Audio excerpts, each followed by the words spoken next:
శ్రీకృష్ణ పరబ్రహ్మణే నమః. నిర్గుణోపాసకులను గురించి ఒకంత చెప్పుచున్నాడు.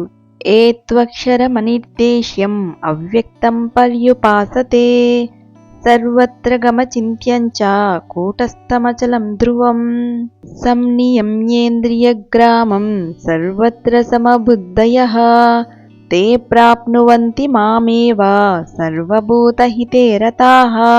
తాత్పర్యము: ఎవరు ఇంద్రియములన్నింటినీ బాగుగా నిగ్రహించి ఎల్లెడలా సమభావము కలవారై సమస్త ప్రాణులకును హితమొనర్చుట యందు ఆసక్తి కలవారై ఇట్టిదని నిర్దేశింప సఖ్యము కానిదియు, ఇంద్రియములకు గోచరము కానిదియు, చింతింపనలవి కానిదియు, నిర్వికారమైనదియు, చలించనిదియు, నిత్యమైనదియు, అంతటను వ్యాపించి ఉన్నదియు అగు అక్షర పరబ్రహ్మమును ధ్యానించుచున్నారో వారు నన్ను పొందుచున్నారు.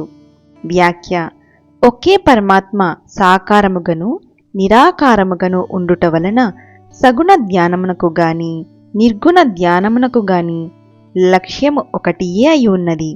శ్రద్ధతోనూ నిర్మల భక్తితోనూ ఏ ప్రకారము ధ్యానించినను జనులు పరమాత్మనే చేరుదురు. ఈ రెండు శ్లోకములందును నిర్గుణ పరబ్రహ్మమును ధ్యానించువారిని గురించి చెప్పబడినది. ఇందు మొదటి శ్లోకమున బ్రహ్మమును గూర్చిన విశేషణములున్నో, రెండవ శ్లోకమున బ్రహ్మప్రాప్తికి వలసిన శీల సంపత్తియు తెలుపబడినవి.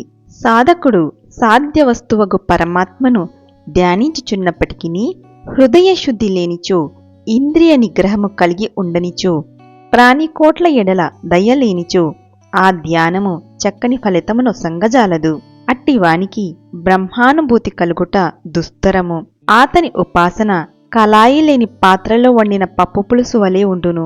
వస్తువులన్నీయు మంచివి అయినను పాత్ర శుద్ధముగా లేనిచో ఆ పులుసు ఎట్లు చిలుమెక్కిపోయి నిరుపయోగమగునో అట్లే హృదయశుద్ధి, ఇంద్రియ నిగ్రహము, భూతదయ మున్నగు పవిత్ర గుణములు లేక భగవంతుని నిరాకారముగా గాని సాకారముగా గాని ఎట్లు ఉపాసించినను పూర్ణ ఫలితము కలుగదు.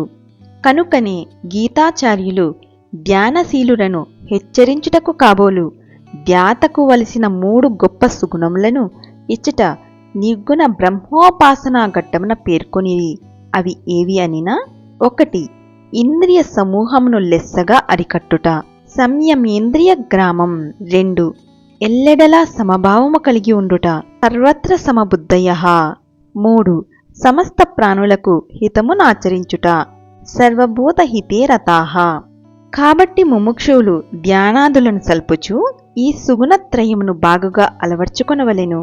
ఇచ్చట నియమ్య అని చెప్పక సంనియమ్య అని చెప్పుట వలన ఇంద్రియములను ఒకంత నిగ్రహించిన చాలదనియు, లెస్సగా నిగ్రహించవలెననియు, సర్వత్రా అని పేర్కొనట వలన సమస్త ప్రాణులందును లేక ఎల్లకాలమందును సమభావము కలిగి ఉండవలెననియు, సర్వభూత హితే రతాః అని చెప్పుటచే ఏ ఒకానొక ప్రాణి ఎడల దయ కలిగి ఉండుట చాలదనియు, సమస్త ప్రాణికోట్ల ఎడ ప్రేమ, దయ, ఉపకార బుద్ధి కలిగి ఉండవలెననియు స్పష్టమగుచున్నది.